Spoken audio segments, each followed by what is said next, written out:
What's going on YouTube? It's your boy Rupaloot back for another MTG Arena video, free to play-ish.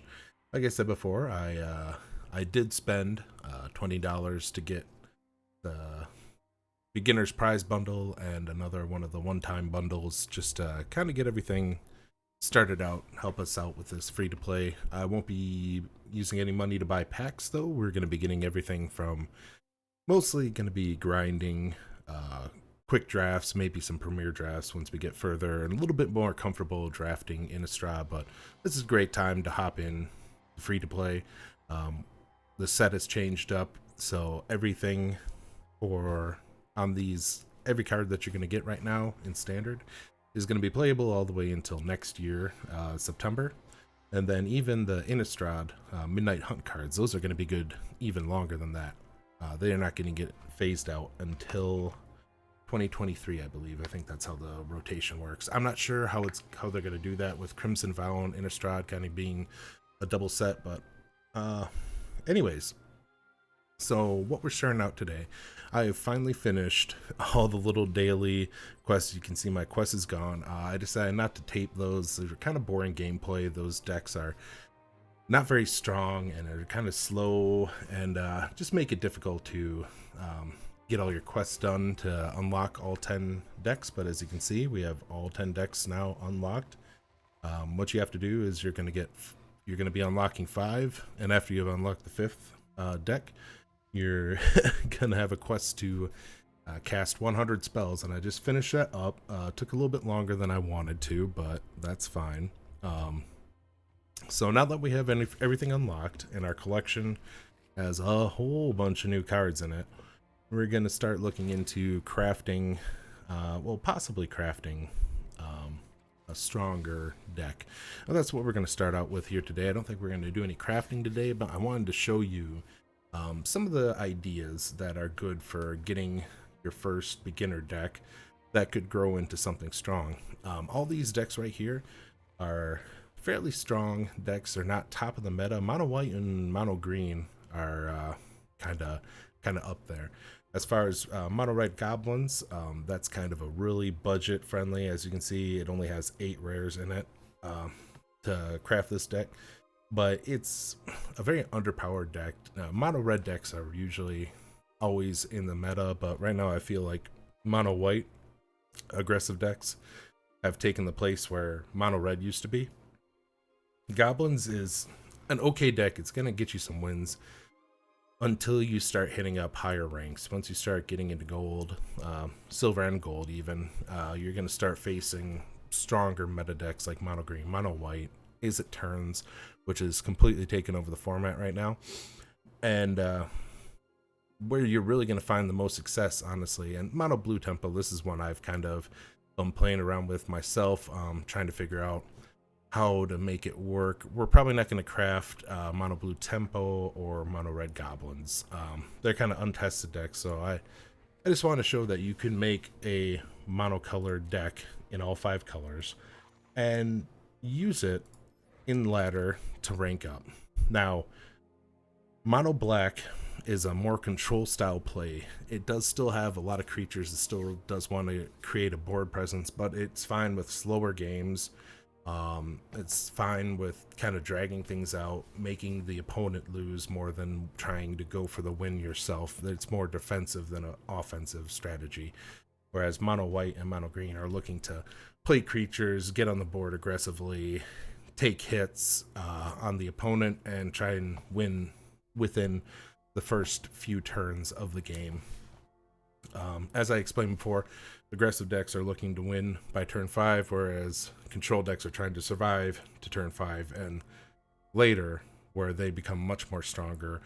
Mono or aggressive decks have kind of run out of steam, are top decking. They don't have any creatures left on the board because you've used your removal, your sweepers, and counter spells and things like that to kind of stall out the game to the point where now you can put your big threats on the board and win the game at your leisure. Mono black sort of does that. It wants to get down Loth, a planeswalker, or Onyx, another planeswalker, and kind of punish you for attacking or defending or losing your creatures or getting rid of your opponent's creatures. It's a fun deck. I played on my other account and I have a lot of success with it, but in all honesty, I think we're going to be better off trying to craft either mono white or mono green. And I'm going to show you a nice little website that deals with what we're talking about. So it's a great article put up on MTGA's Arena Zone. I'm going to link this website up on the YouTube video. Feel free to read the article yourself. It kind of goes over what I'm talking about building a budget deck that can eventually grow into a top tier playable standard deck, as mono white, mono black mid range, which is a less control-y version of the one I showed. Also has the mono green deck in here somewhere, but these are kind of budget decks that you can eventually build into your mono. You can eventually build into one of these top tier decks. But we're probably not going to get that in tonight. What I wanted to get in tonight was share with you or open up some packs of all the packs we've been saving up from entering those codes. Once again, I'll probably put a link into the website where you can get all these codes. I haven't checked it lately. You might not be able to get like some of these older sets, but you definitely will be able to get Zendikar Rising and all the ones ahead of time. We're not going to be opening up any Innistrad Midnight Hunt decks today. We're probably going to open up everything except them, just simply for the fact that we're going to be drafting a lot of Midnight Hunt over the next couple of weeks, being free to play. And there's a cool mechanic where when you open up a pack, if you've already collected a rare or a mythic card, if you already collected 4 of them or a lot of them, it's more likely to get something that you haven't collected. There's an algorithm to opening the packs. So it's better off to try and save your latest set packs to open up once you've completed like 90% of the cards or so. So we're going to hold off opening these as much as possible. It all depends on how many wild cards we're going to end up unlocking. Right now we have 10 common, 5 uncommon, 2 rares, and 1 mythic. If we need some extra rares and mythics to kind of get going, we might open up some packs, but we're going to start off with just these ones. So let's see what we get. War of the Spark. This is an older set. It was fun. I did play a lot of the War of the Spark. I did a lot of drafting, actually in person with you. And what we're actually looking for is we don't really care about these. We want to open up wild cards in the uncommons, commons, and rare spots. So whenever you open a pack, you're going to get 1 rare or 1 mythic rare, 2 uncommons, and 5 commons. That's what you're looking to get out of every pack. And while we're opening these packs, as you can see, we're completing. See, we just got a uncommon wild card. In 3 more packs, we're going to get another rare. So like I said, none of these really matter. All these sets are rotated out. You can play historic on here. I'm not a big fan of historic. I'm not a big fan of the older sets and playing older ways of playing, like modern, legacy, historic here on Arena. They don't really interest me that much. Commander does. I do like playing Commander, but the big ones I love are limited and standard, so we're hoping to get some wild cards in these packs. Honestly, actually, I wonder if we're able to get any, because I'm surprised. Oh, no, there's one. All right, so we can get wild cards. That is good. But we're also getting wild cards from opening up and getting these pets. That's why I'm not really paying attention to what we're getting. Until we get into Zendikar, then we might start looking at the cards we're getting, because that's when it's going to be relevant. That's when we might get cards that we might actually be wanting to put into a constructed deck. So none of these are very... Throne of Eldraine. No, a lot of people didn't like Throne of Eldraine set. It's a very powerful standard block that no one was a big fan. They weren't too sad to see it go, and that's what we just recently rotated here.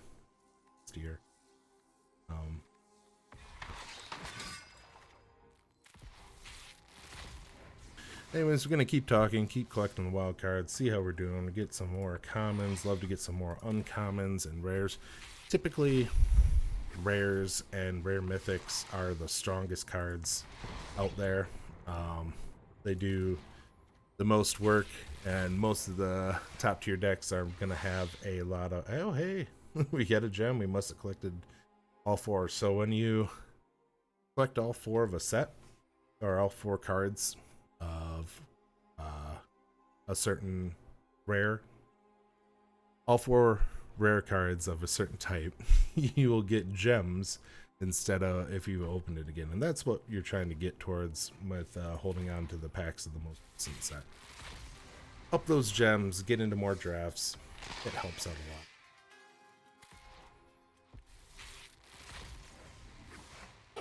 My apologies if anybody doesn't like drinking. I drink a lot.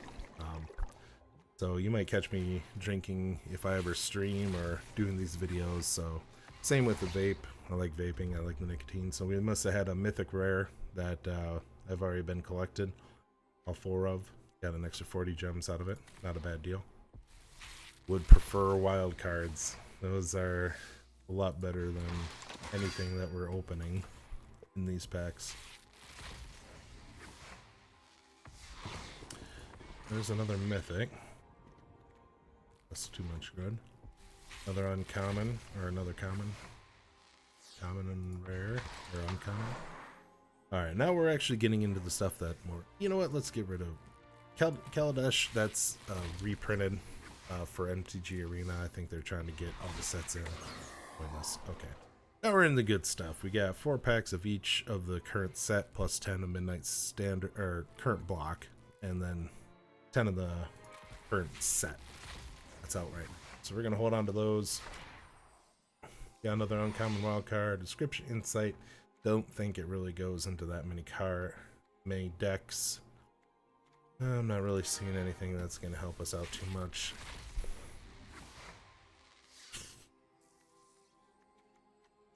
Negates are useful. Saves us from having to craft one. Hey! Got ourselves a wild card. Always like seeing that. Canopy Robber, Irma Wizard, Maul the Skyclaves. That actually can go into a mono white deck. That's one of the cards that you find in mono white sometimes, so that is a good get. Another rare wild card. Nothing big there. Let's see what we can get from Kaldheim. Hoping for some Doom Scars or things like that. So we're not going to be building a control deck to start off with. I think we're going to go for an aggressive deck, but I do love control. Control is my favorite way of playing. No real good cards in that.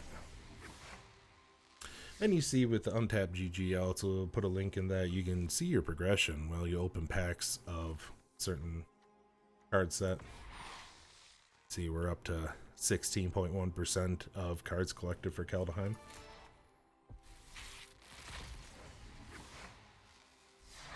Let's see.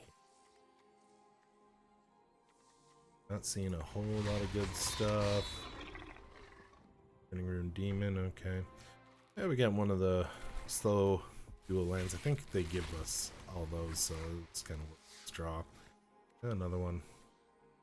Rune Crown. Skull. Nothing. Ooh, Blood in the Snow. Excellent. That's a great get. That goes into actually Mono Black. Can use that card. That's one less rare. We might, but Mono Black requires several mythics, like a lot more mythics, and I think we only got 2. I think it needs like something like 11 mythics to run. I think you can get it going with about 5, 7. You might be able to get Mono Black going up with 7 mythics. Only 7 mythics, but we're a long ways away from getting 7 mythics unless every one of these packs starts opening a mythic wildcard.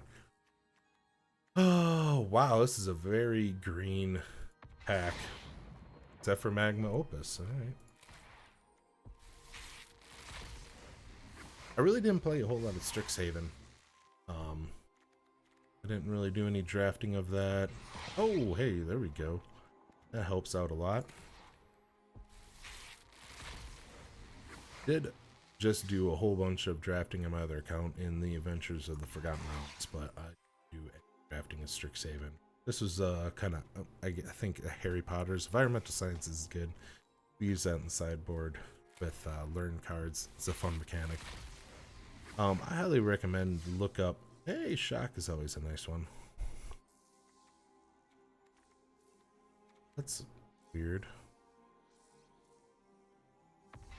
Forever Mastery. Nothing super fun there. Alright, let's get into Adventures of the Forgotten Realms. I'd love to see some creature lands out of this. Skullport Mention is another piece of black, mono black. Hey, take a rare wild card.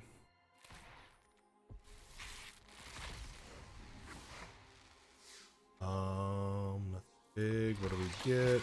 Eh.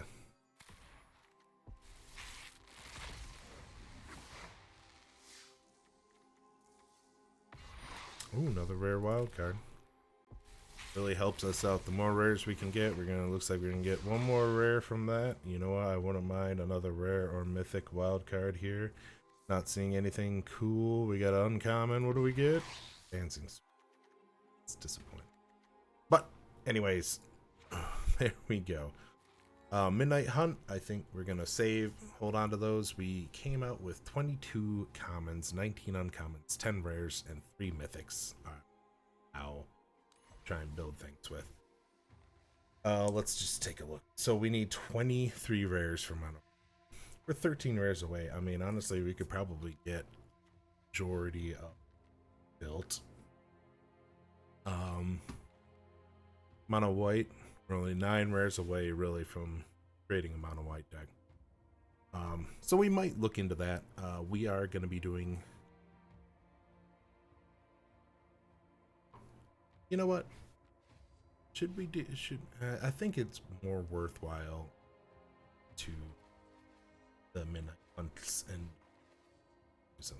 So we're not going to worry about crafting today. I might mull over a little bit, think of the wild cards we have, kind of what things we can create.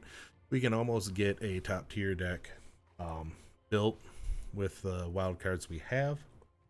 We for sure are going to be able to go to that website and maybe pick up a good deck that we can build from in that case. I wouldn't recommend trying to build more than one deck, and I wouldn't try and build more than a mono colored deck, because the big linchpin for decks are going to be rare lands. Now I'm going to talk about this when we get into drafting. So if you look at dual colored lands are usually always rare. The only times they're not is when they come into play tapped, like you saw with those Kaldheim dual lands. But all these are 2 color lands. The pathways are great because you can play on one side or the other. It's not quite as good as just a straight dual land where you can tap for either color. You have to choose, but it helps you fix your mana. And when you're in 2 colors, having these dual lands is insanely important. And they cost rare cards. You have very limited amount of rare cards. So trying to build a, and actually show, don't have collected for the standard set as far as let's go. Creature lands are great. It's a shame that we didn't get into any Adventures of the Forgotten Realm drafting, because those are great to have. The Cave of the Frost Giant, Hall Storm, Storm Giants, Den of the Bugbear we got one of, Lair of the Hydra. We're probably going to create a couple of Faceless Havens. Getting 4 of those Faceless Havens, it's a colorless land, so it only taps for colorless, but it is a creature land, so you can turn it into a creature for a turn and attack with it or block with it. It's very good, especially in monocolored decks, because it requires snow lands. So all these are not snow lands, they're just lands. There is a type of land called snow lands, and they do have dual colored snow lands, but they are what's known as tap lands, where they come to play tapped. So if you're monocolor, though, the basic snow lands come into play untapped like they normally do. So if you're monocolored, you can easily have a mana base that works really well with Faceless Haven. and it's in basically every monocolored deck because it's a very strong card and it can win you games. This is what we're talking about as far as like the dual lands go, where it'll tap for any color. It will come into play tapped unless you control 2 or more lands.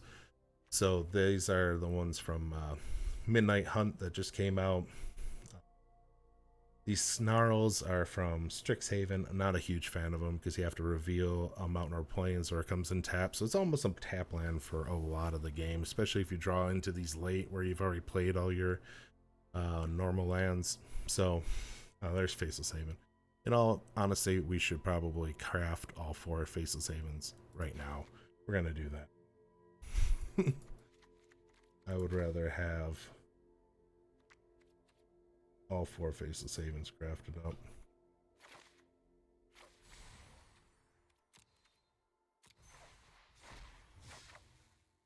Because that is an important part of any of the models we have.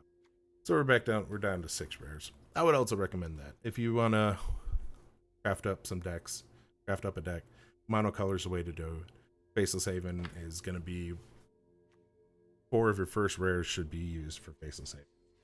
So let's just leave it at that. We're going to say discard changes. Did I just create a blank deck? No, so I got mono. I think we probably just reduce the amount of rares needed for both of these. Yep, see, they both wanted Faceless Haven. So what we're going to start off with, though, is a rare, or we're going to start off with drafting. Now, when you draft, what you're doing is you and 8 bots, when you're doing quick drafts, I'll show you real quick. When you're doing a quick draft in MTG Arena, yes, I know, we'll get into you in a second, draft helper. You're paying gold or gems, and you're going to open up you have 3 packs. You're going to open up each 1 pack at a time, and you're in a table with 7 other people. Well, in this case, 7 other bots with a quick draft.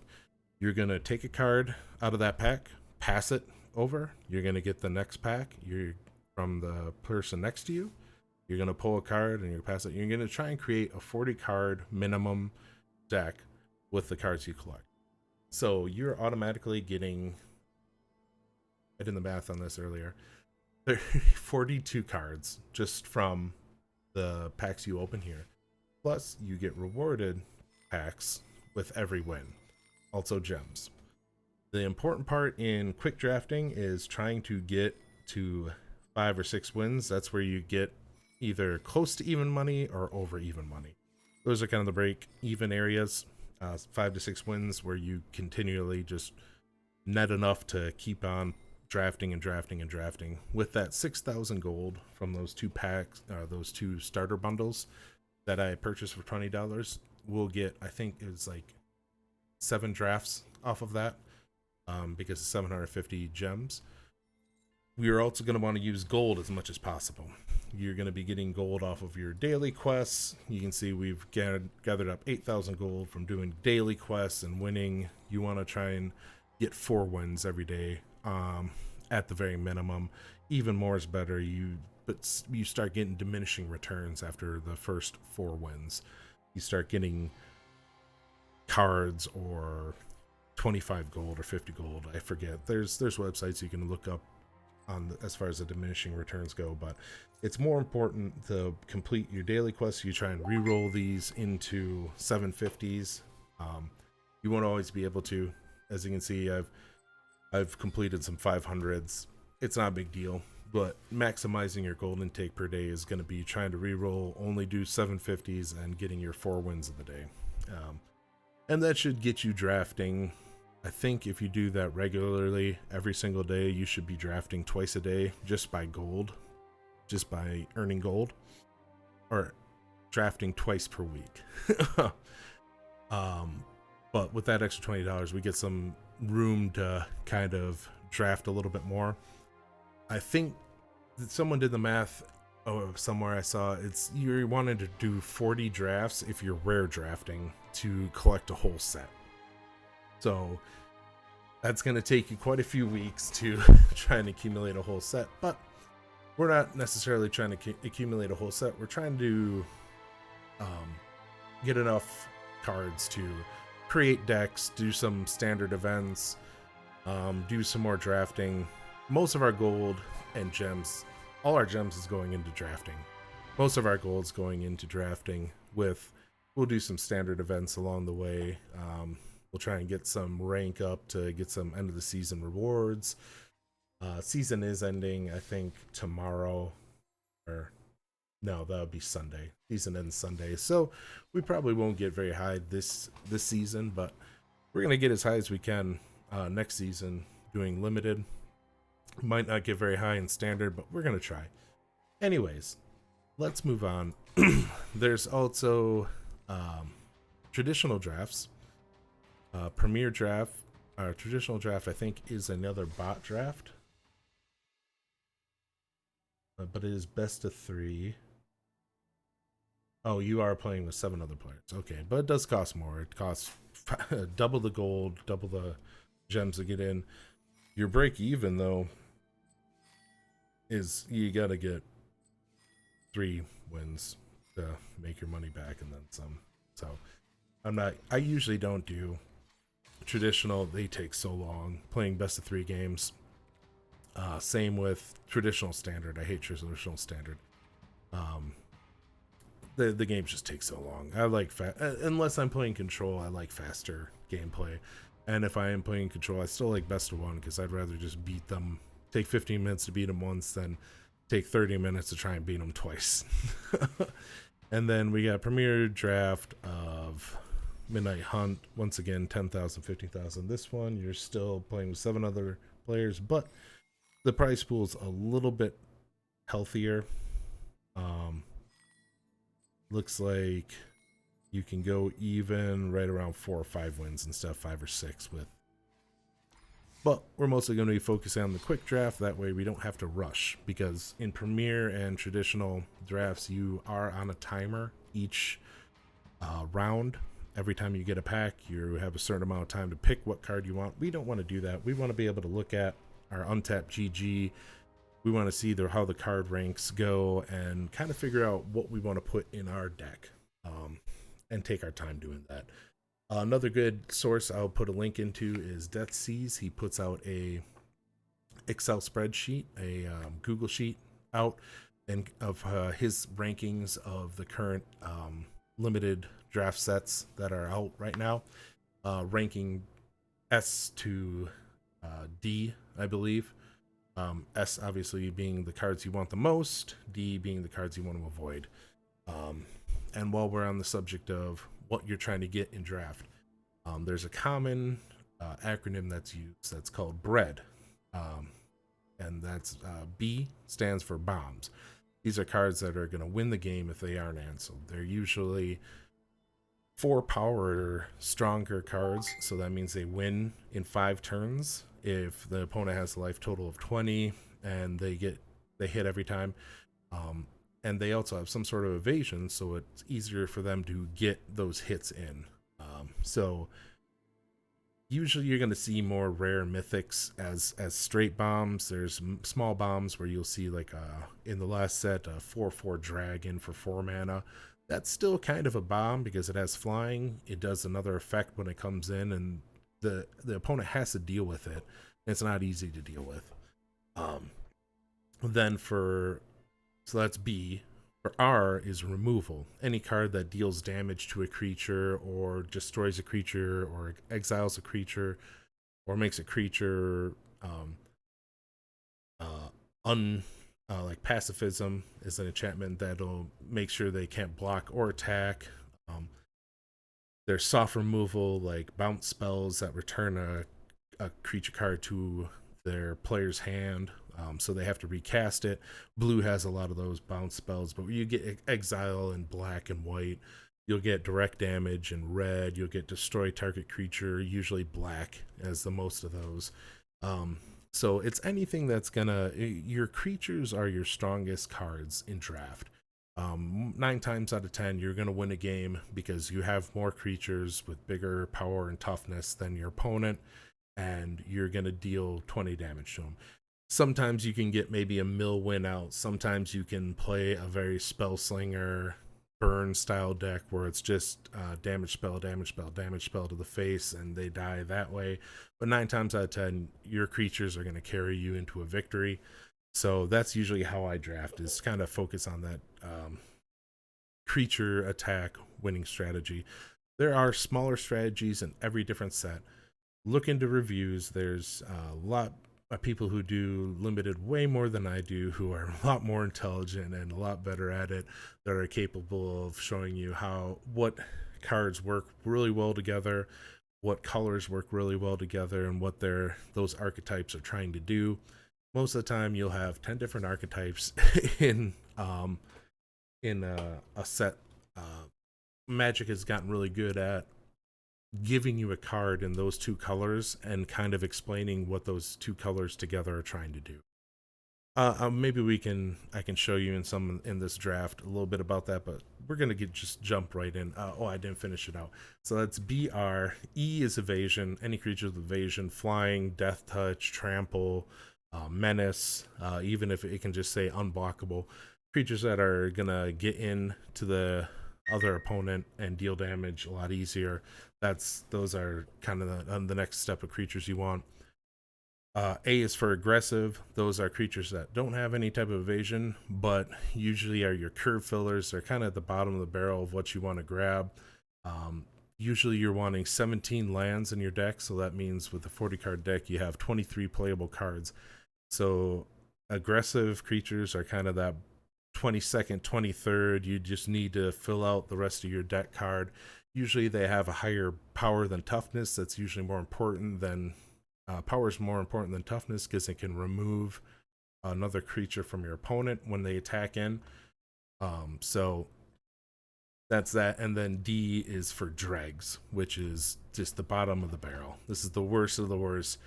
You're only picking those when there's like 2 or 3 cards left, nothing in your colors, and they're just kind of worthless cards that are going to go into your sideboard, and you're not going to play them. So, but what I like to say is rare bread, because you want to get as many rares as you can while drafting. You might miss out on some strong removal cards or strong evasion cards. You're not most of the time you're going to get a bomb in a rare or mythic rare anyways. But if you get your pack one, pick one, and it's a rare, even if you don't really want to get it in those colors, it's a good idea to take it. It might even get you into an idea of what colors to go into, because rares are very strong cards for the most part, and we're trying to fill out our collection. So it's always important to grab rares. There's 3 packs. Unlikely with the bots drafting, you're not going to get more than 5 rares out of 42 cards that you're going to see. So you still have, what's the math on that? 37 cards that you'll be picking from. You can easily get a 40 card deck, even if you're rare drafting. So let's get into it. No further talking. Let's just take a look.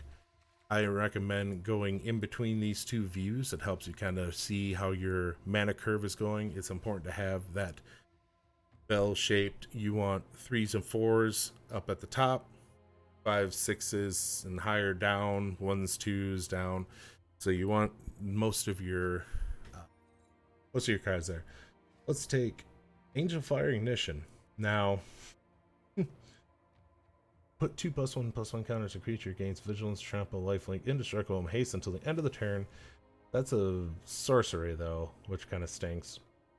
Still could be a decent combat trick. If there's no really hard removal in this, I think we take it. I am not seeing any real hard removal. Fading Hope is strong. It's soft removal. That's a bounce effect. It's going to send a creature back to the opponent's hand. So they're going to be able to cast it again. I think we have to rare draft.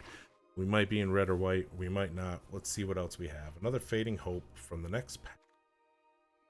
Hungry for more.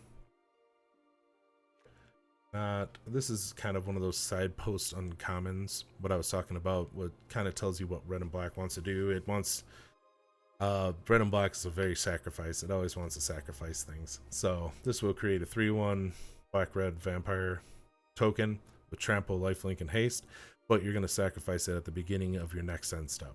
So you're only going to get 2 attacks with that, at most. Not a bad card. Sorcery speed. Do we have any hard removal cards? No. We do have a Coven card. Let's see. So Untap GG, I told you guys about downloading it. I put the link in the first video. I'll give you a link in this one. It's a very helpful thing. Anything that's they go on a grading scale of 1 to 5. Anything at a 3, you're fine having it in your deck. Like I said, we aren't necessary. 4 is a first pick, pickable card. 5 are your bombs, or 4 is premium removal. This can be counted as a removal. It's sorcery speed, but we really want something with evasion at this point. And this does have flying, right? No, just trample, lifelink, and hate. That doesn't do much.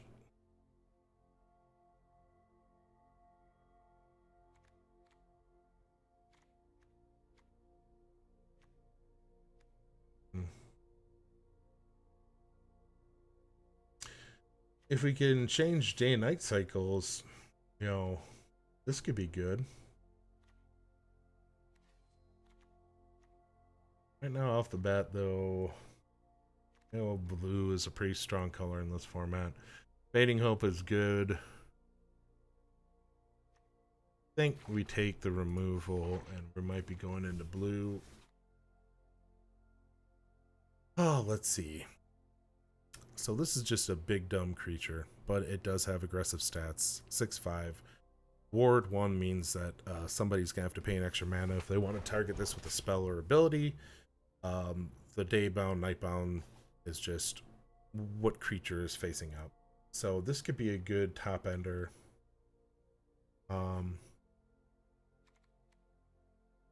Devious cover up, counter spell.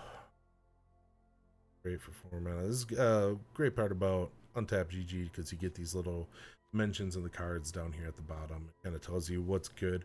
This one's a split level, which means it's good in some decks, but it is pretty terrible in decks. I think we get the top end of the curve, and we might be going into green blue, maybe. It's not good in getting to 3 colors. You mostly want to be 2 colors. There's another Hungry for More. Honestly, we could have 2 of those right now, and not looking so bad because I know vampires are pretty strong. Reach is always nice with the green. Consider is a worst opt from old, but card draw you're never really terrible about. We might get some sort of spell slinger or something. Man, we're all over the place right now. Let's grab Consider. Oh god, yeah, we should have gone into red black because that wheeling gives us. Oh, do we have time? We're gonna see if we can. If it's not open, it's not open. Switch back. There's a nice vamp. Devious cover up is a counter spell, but or cover spells. That's not very. I think we pull out of this and try and go into red black vampires. This is what's called a shift, and it's a fairly late shift, but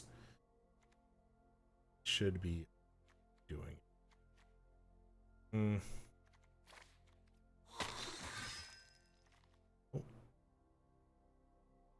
That's good, even though it's not a vampire, and it is in the colors / yes, removal. So damage spells, removal. Definitely grabbing that. And hey, we got one shipped out to us. Well, if we're gonna be able to get a vampire wheeled all the way around, but I like that a little bit more. Another vampire. Hey, there we go. Extra material gain control. That works for if we have sacrifice outlet. Sacrifice outlets. You can also see right up here how many of these cards you collected. So when you get to the spot where you're not finding anything in your colors, just look for something that you don't have a lot of. Start pulling. Let's see. Don't have any of these. Start pulling.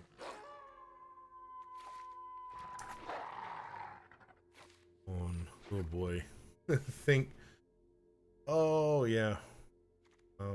That is great. Blue black. We would have found ourselves in those colors. Don't have anything really in the common or uncommon or the uncommon or rare spot for us, so I think we can ship this and hope to get mounted pack. We're gonna rare draft and pull that rare. Wake the Slaughter. It's a rare.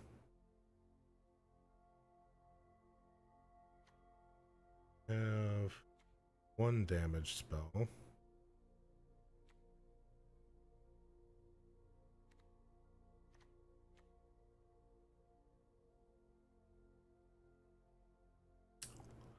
This can get us back instant or sorcery.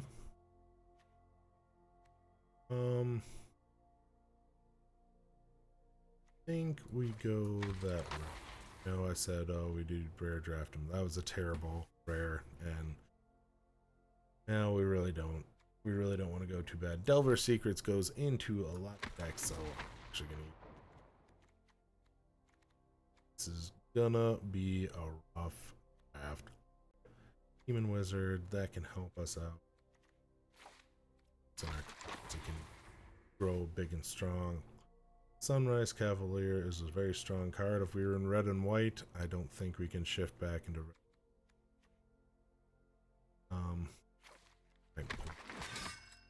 Splash white, something.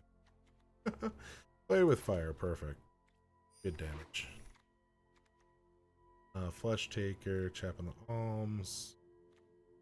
You might need to grab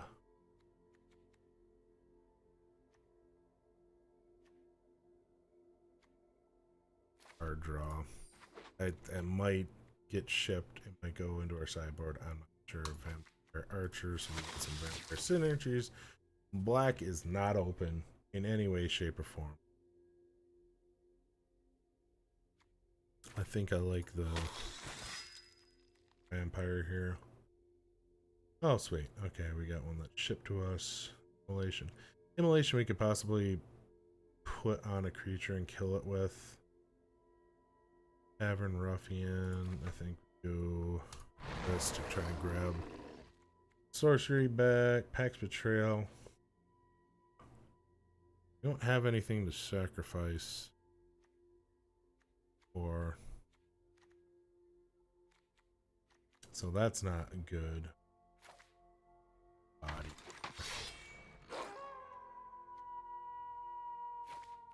Mountain Dread Knight, not great, but can get us going.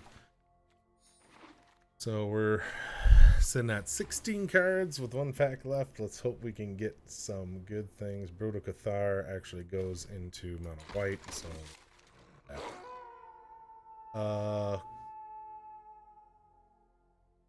Field destroy. Don't control dealt damage. Okay, that's like Mana Core from last set. It can count as removal. I think we got some ways to damage creatures. Let's pull that in. We could switch, like just splash black. We don't do a lot. Have a lot. Field of Ruin. Oh.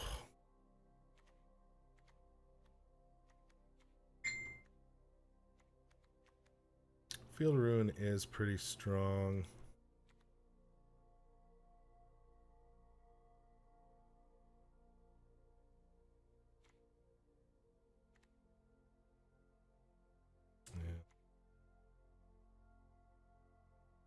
Well, that's an uncommon. We'll grab you. There's really no necessary.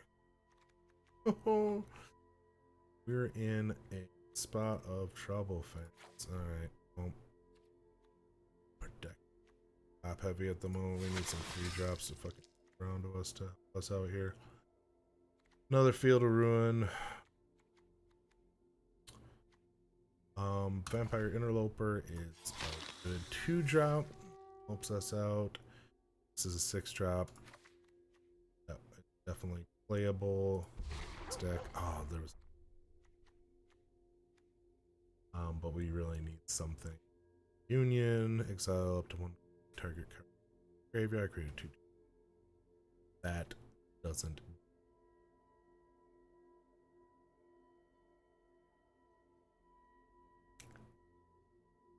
That's a terrible card of somebody. Infiltrator. Get the. Alright, well, we're getting up to the point where it's fine now. The cheap removal just shipped to us, and that is a blessing. Pax Betrayal doesn't help us out in any way. Rod of Reunion doesn't do much for us. We could possibly think we don't really need any.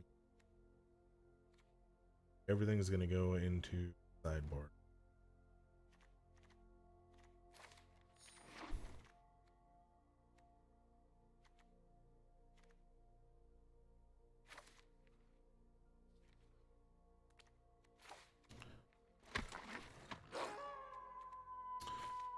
Candle Trap. Field of Ruin shipped. I should have grabbed something else instead of that first Field of Ruin. Those are important because, like I said, they are creature lands, and Field of Ruin does get rid of them. So we got some Bolt Progress. Okay. Cards that we have more for.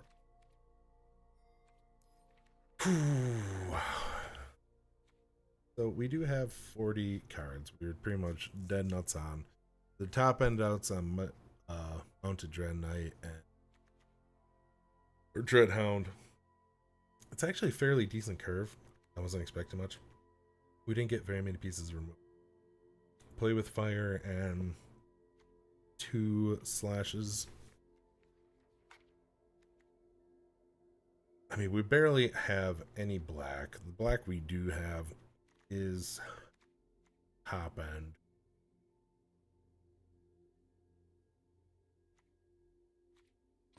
We're sitting at 17 creatures. We could possibly ship these black cards because there's 4.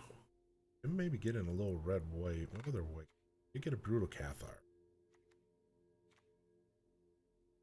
But we do have Hungry for More. So Candle Trap is a pretty halfway decent removal card. It does turn a creature into a defender, so it can attack. Prevent all combat damage that would be dealt by.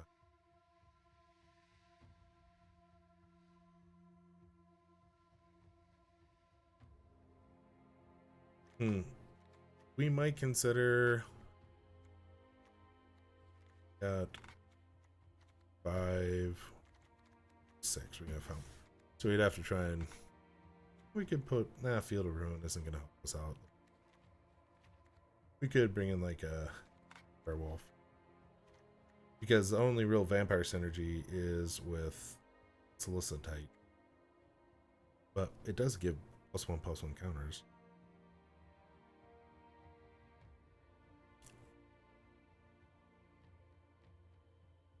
And has menace. How many vampires do we have? We do have 9 vampires, so only 8 of our other creatures.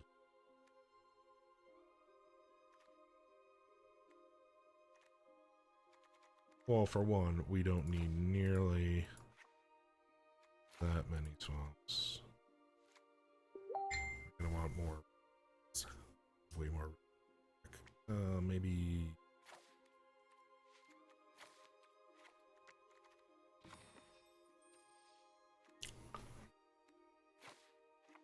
we do have a double black though.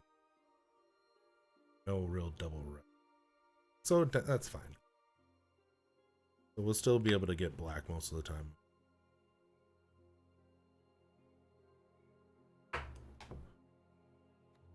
Although that's going to be such a dead card if we don't. And I mean, it's turn 6 is when.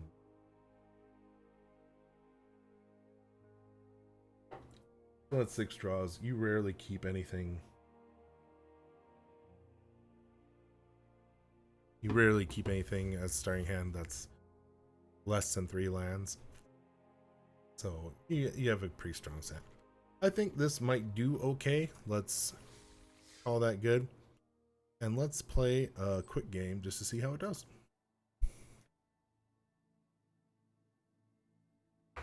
And then after this game, I will probably stop recording because this is at 51 minutes, and that is, so we went through that entire draft. You guys will have to let me know if you want to watch the draft process and play the games. I might do that streaming. I might record it. And now we have no black source for our Hungry for More, which isn't a big deal. We do have a turn 2, a turn 4, and a turn 5. So let's keep it. We might draw into black. It's unlikely we're ever going to get a turn 1. I think we only have 3 1 mana cards. So it's not going to do us too much good. Ooh, now we're starting to regret cutting so many red cards. Or so many blacks. Not a big deal, like I said. Would have liked to get this out on the field to get 2 quick hits when they don't have any blockers, but that's fine. We can flash it back once we... Which, flashback is a great mechanic for sorcery cards. Would love for this to get on the field, though, before flashing it back, so we can cast it like 3 times. We do have 2 of those. Siphon Insight. We'll look at the top 2 cards. I don't think they grabbed... Did they grab a black?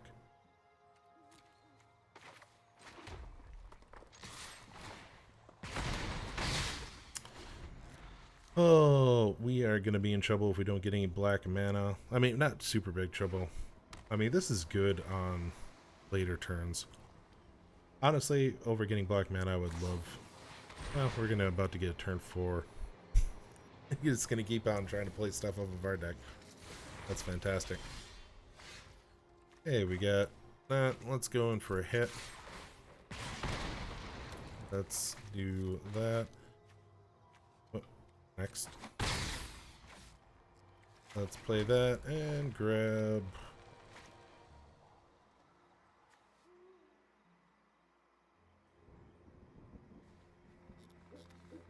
Honestly, that's not a huge turn 4 play. I'd rather hold that for removal and possibly get it back. So let's just end turn. I don't know... They seem to be, you know, more... They're in controlling colors. Blue-black is usually controlling because it has bounce spells with blue, destroy target creatures with black, counter spells with... discards 2 cards. You create 2. Okay, I'm fine with that. We're gonna grab that and...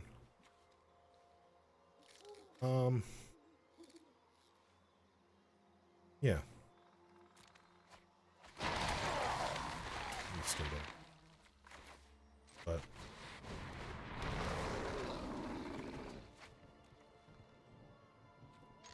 so Decayed Zombies cannot block, so that's a free hit again. We do have a way of drawing. We do have to discard a card.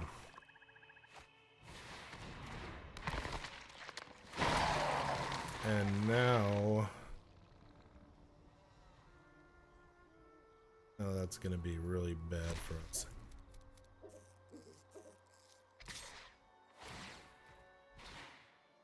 Oh, no box. We do need removal. And they do know about our...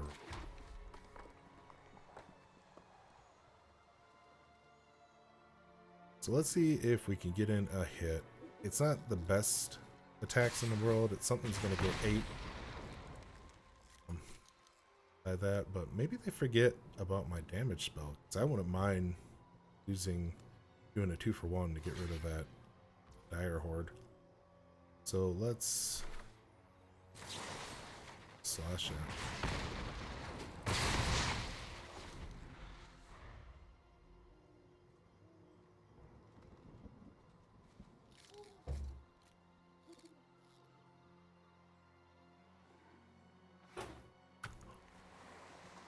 I'm thinking we almost need to do 8 and 8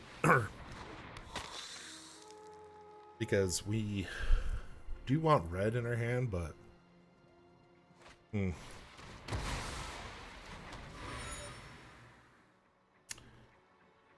Yep. How do we get out of this? We could attack with those.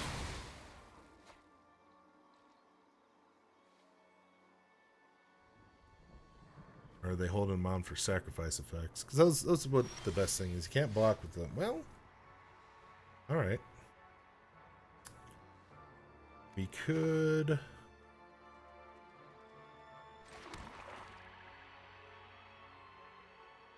Oh, can't block? Oh, that's fantastic. We can't... Let's get this out. We're gonna next attack. Get some health back. I don't know if that's worth getting rid of this, because that becomes a big threat. Yeah, let's end turn.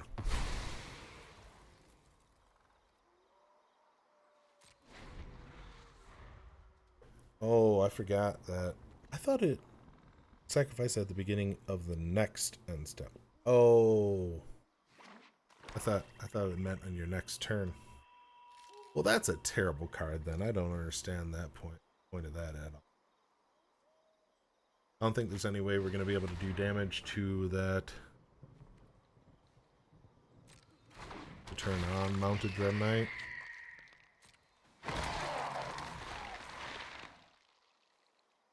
We're going to get in possibly with 6. I don't know.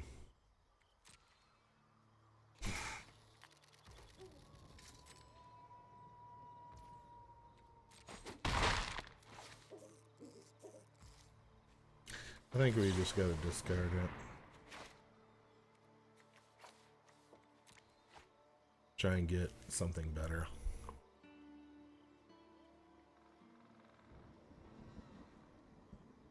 I think the only thing was Devious Cover Up, and that's like, oh no, that's 4 mana.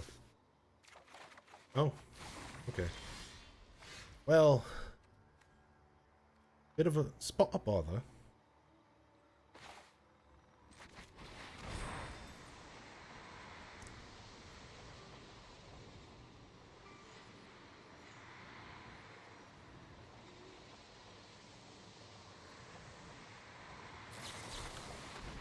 Oh, dissipate. Oh, okay. That means that this should clear the way for this. It stinks that...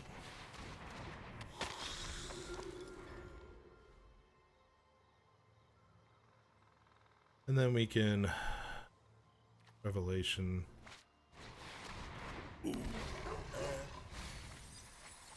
That hurts.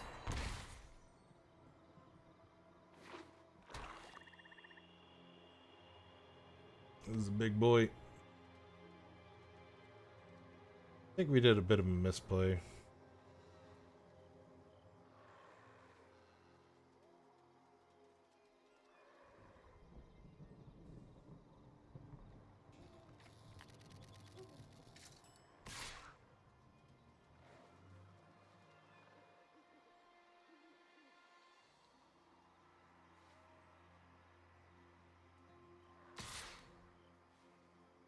Okay. I don't know why they keep on holding their Zombos back. They really don't seem to have a whole lot of sacrifice things going on. And they could be getting in way more damage. Let's... I know we got 2 blocks. We don't...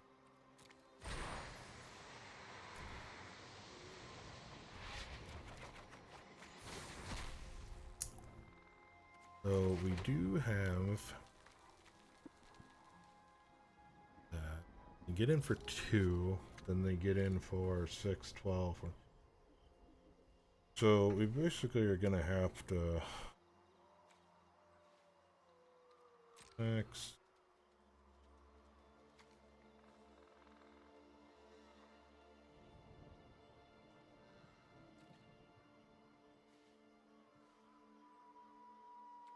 I don't think there's any point in attacking.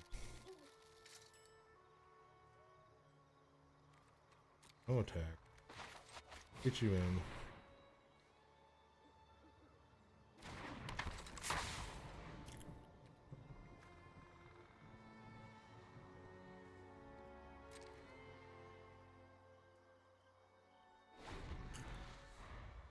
So I can keep them off of lethal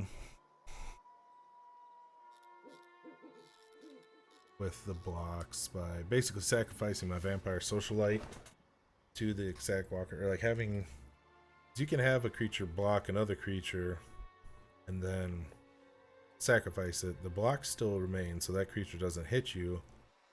So if he tries to swing in with the zombies, which he really should swing in with everything, he is threatening lethal.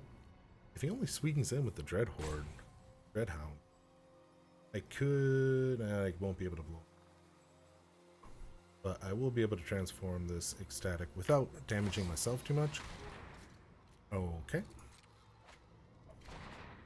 So I don't understand that. Your 6/6 is already killing whatever I get, or whatever hits me. Okay. And I'm guessing he has some sort of instant speed removal. That's why I'm doing this.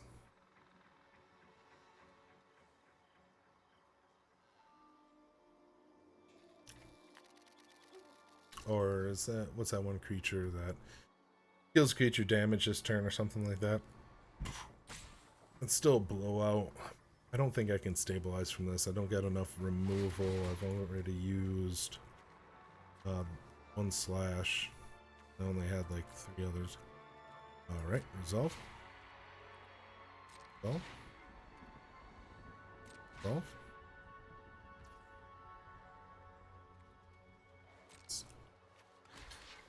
Lock there. There.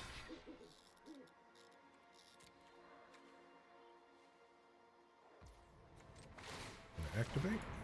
Sacrifice.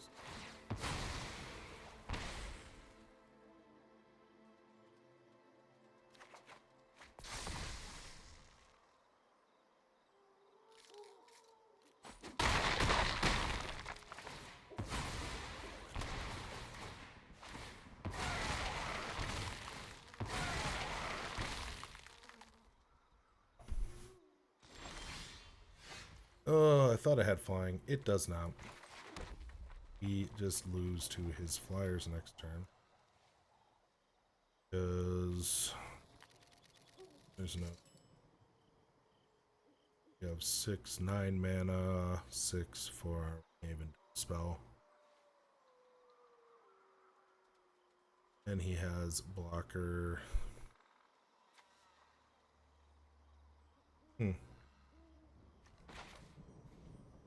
Oh, maybe he misses lethal. I don't know. I don't think we have any recursion yet, but maybe we mill something that you can recur from the graveyard. All that mana would have wasted anyways. No attacks. He's got 5 in the air that I can't block. So if he fucks up, that's cool. That helps me out. But he shouldn't fuck up.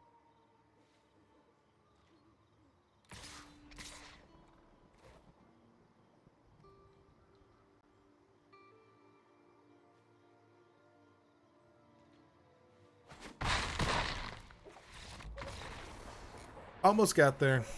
Not quite enough oomph. I should have just gone to play that Dread Knight instead of going for that stupid sorcery vampire. Dumb move on my part. Don't know if it would have won the game, but it would have gotten, I think, it would have been a little bit more closer.